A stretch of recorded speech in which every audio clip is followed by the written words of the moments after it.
الرحمن الرحیم۔ دوستان محترم و محتشم، اللہ رب العزت کے فضل و احسان سے بندہ فقیر 10ویں پارے کے مضامین کا خلاصہ پیش کرنے کے لیے حاضر خدمت ہے۔ دعا فرمائیں کہ مالک کریم ہم سب کی یہ کوشش کاوش اپنی پاک بارگاہ کے اندر منظور و مقبول فرمائے۔ 10ویں پارے کے شروع میں کفار پر غلبے کی صورت میں حاصل شدہ مال غنیمت کا حکم بیان کیا گیا کہ اس کے 4 حصے مجاہدین کے درمیان تقسیم ہوں گے اور 5واں حصہ اللہ اور رسول کے قرابت داروں، یتیموں، مسکینوں اور مسافروں کے لیے ہے، یعنی یہ اللہ تعالیٰ کے رسول کے ثوابدید پر ہوگا۔ آگے آیت نمبر 42 میں بتایا کہ میدان بدر میں مسلمان مجاہدین کی زمینی پوزیشن کفار کے مقابلے میں بظاہر کمزور تھی، یعنی مسلمانوں کی طرف کی زمین کا نرم ہونا اور پانی کی قلت اور مال و اسباب کی قلت مسلمانوں کی کمزوری کی ظاہری علامت تھی، جس کی وجہ سے مسلمانوں کے دلوں میں خدشات پیدا ہوتے تھے۔ تو اللہ تعالیٰ نے اپنی حکمت بیان کرتے ہوئے فرمایا، یہ اس لیے ہوا کہ اللہ تعالیٰ نے اپنے طے شدہ فیصلے کو نافذ کر دے، یعنی ظاہری کمزوری کے باوجود مسلمانوں کا غلبہ اور فتح مقدر کر دے، اور اللہ تعالیٰ جو فیصلہ فرما دیتا ہے وہ نافذ ہو کر رہتا ہے۔ آیت نمبر 45 میں اس مضمون کو اس طرح سے بیان فرمایا کہ مسلمانوں اور کفار دونوں پر نیند طاری کر دی گئی، اور کفار مسلمانوں کو خواب میں کم تعداد میں دکھائے گئے تاکہ مسلمانوں کی ہمت بندی رہے اور وہ ثابت قدم رہیں، اور اسی طرح کفار کو بھی خواب میں مسلمان کم تعداد میں دکھائے گئے تاکہ وہ کم ہمتی میں مبتلا ہو کر میدان چھوڑ کر بھاگ نہ جائیں، کیونکہ اللہ تعالیٰ کی مشیت کا تقاضا تھا کہ بدر میں حق و باطل کا معرکہ برپا ہو کر رہے اور حق غالب آ جائے۔ مزید بتایا کہ جنگ میں کفر کے مقابل ثابت قدم رہو اور اللہ تعالیٰ کا ذکر کرتے رہو، آپس میں جھگڑا نہ کرو ورنہ تم بزدل ہو جاؤ گے اور تمہاری ہوا اکھڑ جائے گی، اور کافروں کی طرح اپنی طاقت پر اتراؤ بھی نہیں اور دکھاوا بھی نہ کرو۔ مزید بتایا کہ شیطان کافروں کو فتح کی بشارت دیتا رہا اور اپنی حمایت کا یقین دلاتا رہا، لیکن حق و باطل کے مقابلے کے وقت وہ الٹے پاؤں بھاگا۔ آیت نمبر 48 میں منافقین کے اس حاسدانہ قول کا ذکر فرمایا کہ جب مسلمانوں کی ہمت اور جرأت کو دیکھا تو کہنے لگے، ان مسلمانوں کو ان کے دین نے مغرور کر دیا ہے۔ آیت نمبر 53 میں قانون قدرت کے ایک اصول کو بیان کیا جسے علامہ اقبال رحمہ اللہ نے اپنے کلام میں منظوم کیا ہے: خدا نے آج تک اس قوم کی حالت نہیں بدلی، نہ ہو جس کو خیال آپ اپنی حالت کے بدلنے کا۔ آیت نمبر 54 سے بتایا کہ آل فرعون اور پچھلی امتیں آیات الہی کو جھٹلانے کے جرم میں ہلاک کر دی گئی۔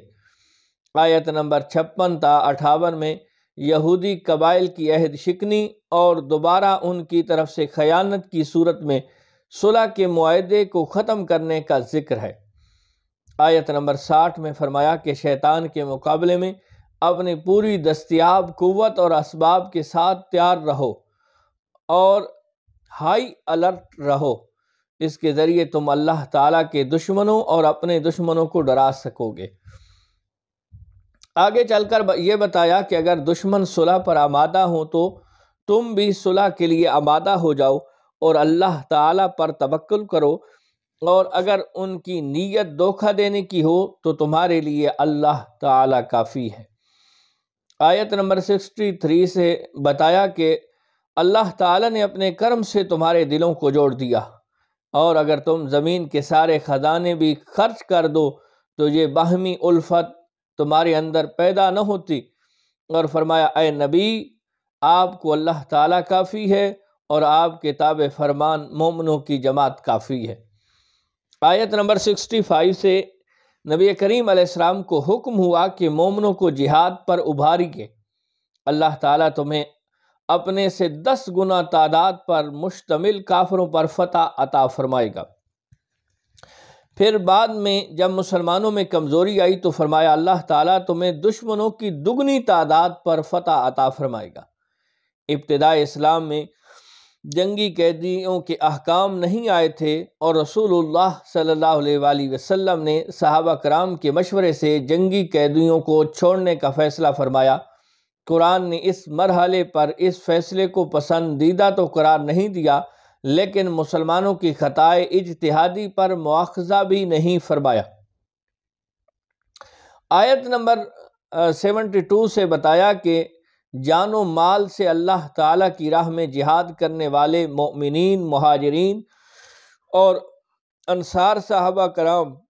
ایک دوسرے کے دوست ہیں، اور آگے چل کر فرمایا کہ یہی سچے اور پکے مومن ہیں اور ان کے لیے مغفرت ہے اور عزت والی روزی ہے، اور اسی طرح کفار بھی ایک دوسرے کے دوست ہیں۔ ہجرت سے پہلے اور بعد کے مسلمان ہونے والوں کے حقوق درجات میں فرق کے باوجود یکساں ہیں۔ اس سے آگے سورۃ التوبہ کی ابتدا ہو رہی ہے۔ 10ویں پارے کی سورۃ التوبہ، سورۃ الانفال اور سورۃ التوبہ کے مضامین چونکہ باہم مربوط ہیں، اس لیے ان دونوں کے درمیان فصل کے لیے بسم اللہ نہیں لکھی جاتی۔ یہ سورۃ التوبہ مدنی سورت ہے، ترتیب مصحف کے اعتبار سے 9ویں، جبکہ ترتیب نزولی کے اعتبار سے 114ویں سورت ہے۔ چونکہ اس سورت میں مشرکین سے سابقہ معاہدات منسوخ کر کے برات کا اعلان کیا گیا ہے، اس لیے اس کو سورۃ البراءت بھی کہتے ہیں۔ سورۃ التوبہ میں مشرکین کا داخلہ مسجد حرام میں بند اور مناسک حج ادا کرنے سے روک دیا گیا ہے۔ مشرکین سے حالت جنگ کا اعلان، جبکہ اہل کتاب سے جزیہ ادا کرنے کا مطالبہ کیا گیا ہے،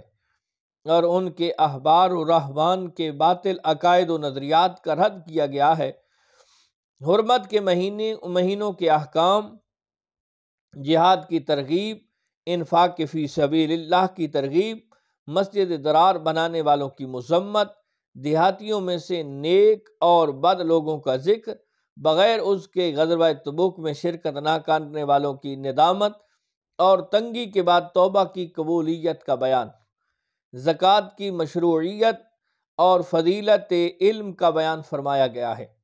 اس سورت کی پہلی آیت میں مشرکین عرب سے برات کا اعلان کرتے ہوئے انہیں مسلمانوں سے فیصلہ کن جنگ کرنے یا اسلام قبول کرنے کے لیے 4 مہینے کا ٹائم دیا گیا، اور یہ بھی فرمایا کہ جن کفار کے ساتھ مسلمانوں کا پہلے سے کوئی معاہدہ ہے اور انہوں نے مسلمانوں کے خلاف کسی دشمن کی مدد بھی نہیں کی، تو مقررہ مدت تک مسلمان یک طرفہ طور پر معاہدے کو نہ توڑیں۔ پھر فرمایا کہ 4 مہینے کا نوٹس پیریڈ گزرنے کے بعد مشرکین عرب کے خلاف کریک ڈاؤن کریں، ان کا مکمل محاصرہ کریں، اور وہ جہاں بھی ملیں انہیں ان کے کیفر کردار تک پہنچائیں۔ سورۃ التوبہ آیت نمبر 6 میں فرمایا کہ اگر کوئی مشرک قرآن کے پیغام کو سمجھنے کے لیے اور حق کی تلاش میں آپ کے پاس آئے تو اسے موقع دیں اور اس کی حفاظت کا ذمہ بھی لیں۔ آیت نمبر 8 تا 10 سے بتایا کہ کفار مسلمانوں کے ساتھ منافقانہ رویہ اختیار کرتے ہیں،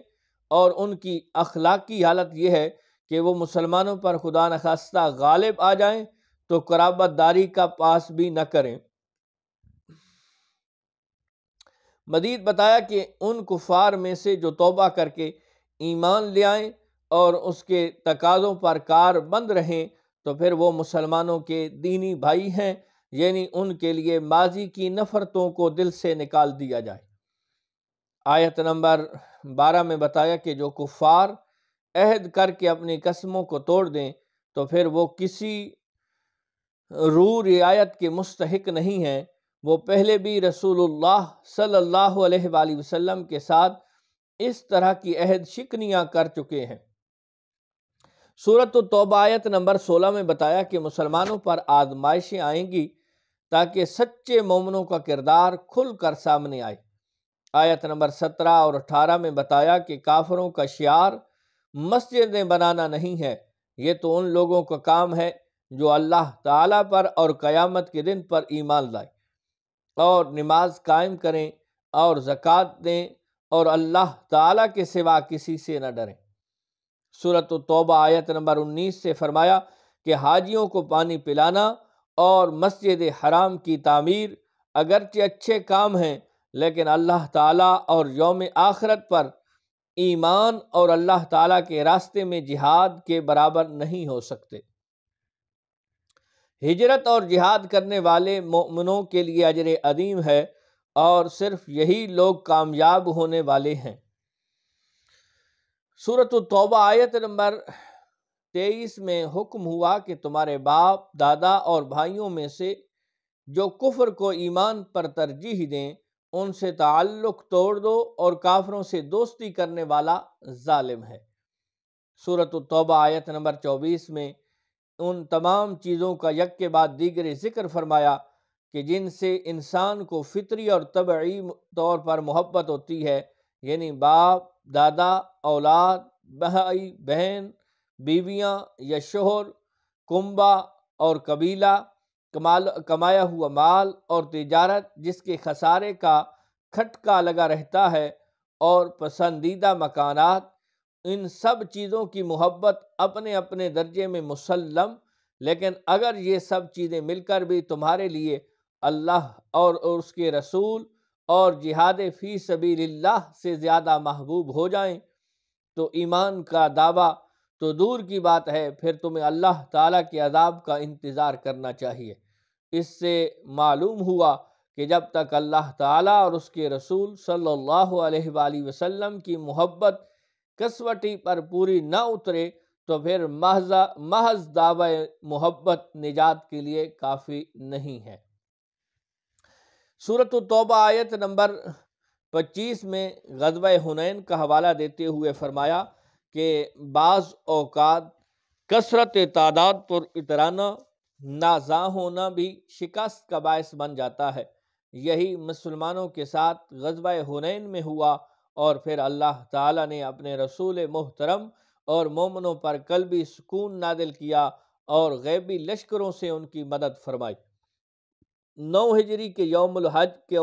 عرفات میں اعلان ہوا کہ اس سال کے بعد مشرک حدود حرم میں داخل نہیں ہو سکیں گے، اور فرمایا کہ تنگ دستی کی فکر نہ کرو، اللہ تعالیٰ اپنے فضل سے تم لوگوں کو غنی کر دے گا۔ سورۃ التوبہ آیت نمبر 29 میں اہل کتاب کو جزیہ دینے کا حکم فرمایا، اور فرمایا کہ نہ دینے کی صورت میں جنگ کے لیے تیار ہو جائیں۔ آیت نمبر 30 سے بتایا کہ یہود نے عزیر کو اللہ تعالیٰ کا بیٹا کہا اور نصارہ نے مسیح کو اللہ تعالیٰ کا بیٹا کہا، مگر یہ سب ان کی خود ساختہ باتیں ہیں، ان پر اللہ کی مار ہے۔ مزید فرمایا کہ نصارہ نے اپنے علماء اور راہبوں کو خدا بنا لیا ہے، اور مسیح ابن مریم کو بھی، حالانکہ انہیں وحدہ لا شریک اللہ تعالیٰ کی عبادت کا حکم دیا گیا تھا۔ آگے چل کر فرمایا کہ منکر اپنی پھونکوں سے اللہ تعالیٰ کے نور کو بجھانا چاہتے ہیں، مگر اللہ تعالیٰ ان کی خواہش کے برعکس اس نور کو مکمل فرمائے گا، اور اللہ تعالیٰ نے اپنے رسول کو ہدایت اور دین حق کے ساتھ بھیجا ہے تاکہ اسے تمام ادیان پر غالب کر دے۔ سورۃ التوبہ آیت نمبر 34 سے علماء و مشائخ یہود کے باطل طریقوں سے لوگوں کے مالوں کو کھانے اور اللہ تعالیٰ کے راستے سے روکنے کا بیان ہے، اور فرمایا کہ سونا اور چاندی یعنی دنیاوی دولت ذخیرہ کرنے والوں اور راہ خدا میں خرچ نہ کرنے والوں کے لیے دردناک عذاب کی وعید ہے، اور پھر بتایا کہ قیامت کے دن ان کے اپنے جمع کیے ہوئے مال کو نار جہنم میں تپا کر اس سے ان کی پیشانیوں، پہلوؤں اور پیٹھوں کو داغا جائے گا، اور کہا جائے گا کہ اپنے ہی جمع کیے ہوئے مال کا مزہ چکھو۔ آیت نمبر 36 میں بتایا کہ ابتدائے آفرینش سے اللہ تعالیٰ کی کتاب تقدیر میں مہینوں کی تعداد 12 ہے، ان میں سے 4 ذوالقعدہ، ذی الحج، محرم اور رجب المرجب حرمت والے ہیں۔ ان مہینوں میں جنگ کو ممنوع قرار دیا گیا تھا۔ کفار مکہ جب ان مہینوں میں جنگ کرنا چاہتے تو ان کی ترتیب میں رد و بدل کر دیتے۔ اللہ تعالیٰ نے فرمایا کہ مہینوں کو مؤخر کرنا کفر میں زیادتی ہے۔ آیت نمبر 38 اور 39 میں فرمایا کہ جب جہاد کے لیے نفیر عام ہو جائے تو سستی نہیں کرنا چاہیے، اور جو ایسا کرے گا اس کے لیے عذاب علیم ہے۔ اور تم یہ مت سمجھنا کہ جہاد کا فریضہ صرف تم پر موقوف ہے، تم نہیں کرو گے تو اللہ تعالیٰ تمہاری جگہ کسی اور قوم کو لے آئے گا اور تم اس کو بالکل نقصان نہیں پہنچا سکتے۔ آیت نمبر 40 میں سفر ہجرت کے موقع پر غار ثور میں حضرت ابو بکر صدیق رضی اللہ تعالی عنہ کی رفاقت خاص کو ایک شان امتیازی کے ساتھ بتایا، اور اس آیت میں 6 مرتبہ مختلف انداز میں سیدنا صدیق اکبر رضی اللہ تعالی عنہ کا ذکر ہوا۔ پھر فرمایا کہ اللہ تعالیٰ نے کلمہ کفر کو پست رکھا اور اللہ کا دین ہی سر بلند ہے۔ آگے فرمایا کہ جب جہاد کے لیے عام لام بندی کا حکم ہو جائے تو پھر جس حال میں ہو بھی تمام وسائل کے ساتھ جہاد میں شریک ہو جاؤ۔ پھر فرمایا کہ منافقین قسمیں کھا کھا کر اور طرح طرح کے بہانے بنا کر جہاد سے پہلو تہی اختیار کریں گے، جبکہ سچے مومن دل و جان سے جہاد کے لیے نکل کھڑے ہوں گے۔ مزید فرمایا کہ جہاد سے پہلو تہی اختیار کرنے والے وہی لوگ ہیں جن کا اللہ تعالیٰ اور قیامت پر ایمان نہیں، اور جن کے دلوں میں شک کی بیماری ہے۔ ایسے تشکیک کے مارے جنگ میں بھی شامل ہو جائیں تو فساد کا باعث بنتے ہیں اور مجاہدین کی صفوں میں فتنے اور سازش کرتے ہیں، اور یہ لوگ پہلے بھی ایسا کرتے رہے۔ منافقین کا شعار یہ ہے کہ جب مسلمانوں کو کوئی بھلائی پہنچے تو وہ اس پر کڑتے ہیں، اور اگر مسلمانوں کو کوئی تکلیف پہنچے تو خوشی سے کہتے ہیں کہ ہمیں تو یہ نتیجہ پہلے سے معلوم تھا، اس لیے ہم نے احتیاط سے کام لیا۔ اللہ تعالیٰ نے فرمایا اے رسول کہہ دیجئے کہ ہمیں ہر کوئی مصیبت نہیں پہنچتی سوائے اس کے جو اللہ تعالیٰ نے ہمارے لیے مقدر کر دی ہے،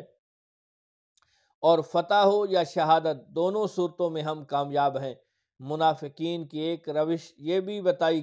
کہ وہ نماز خوش دلی سے نہیں بلکہ کسل مندی سے پڑھتے ہیں اور ناخوشی سے بامر مجبوری خرچ کرتے ہیں۔ اللہ تعالیٰ نے فرمایا یہ منافق اللہ تعالیٰ کی قسمیں کھا کھا کر کہتے ہیں کہ وہ آپ ہی میں سے ہیں،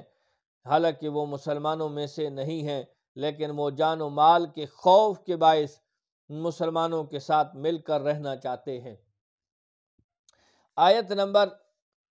57 تا 59 میں منافقین کے دوغلے پن، مسلمانوں سے بیزاری،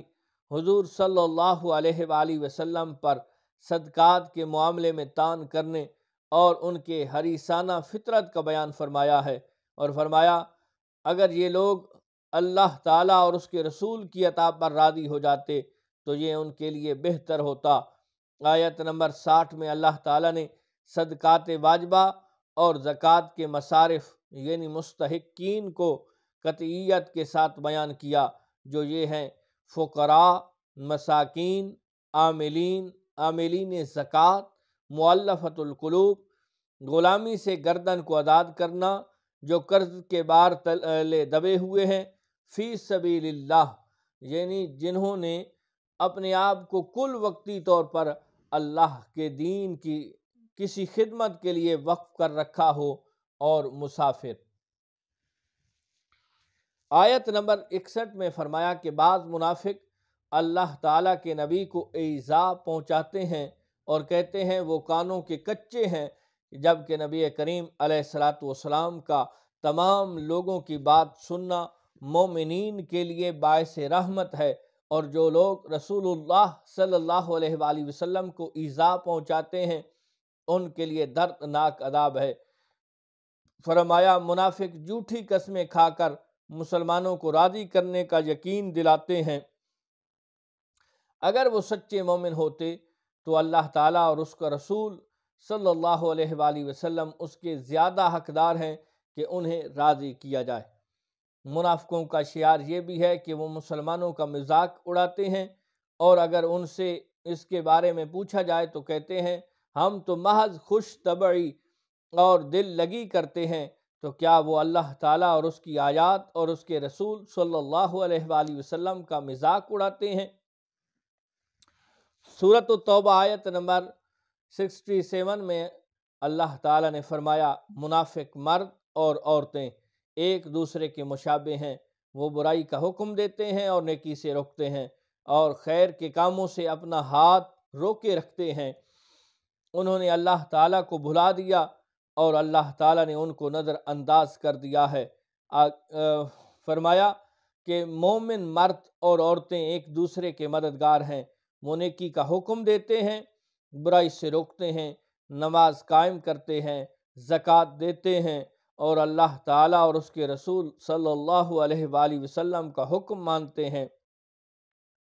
فرمایا کہ اللہ تعالیٰ نے مومنین اور مومنات سے جنت کی دائمی اور ابدی نعمتوں کا وعدہ فرما رکھا ہے۔ اللہ تعالیٰ کی رضا ہی سب سے بڑی سعادت ہے۔ سورۃ التوبہ آیت نمبر 73 سے فرمایا کہ کفار اور منافقین سے جہاد کیجیے اور ان پر سختی کیجیے، اور ان کا ٹھکانہ جہنم ہے۔ یہ کلمہ کفر کہتے ہیں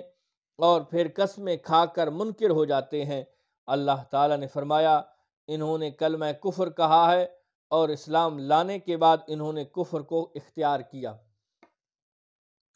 آیت نمبر 75 میں فرمایا کہ بعض منافق وہ ہیں جو اللہ تعالیٰ سے عہد کرتے ہیں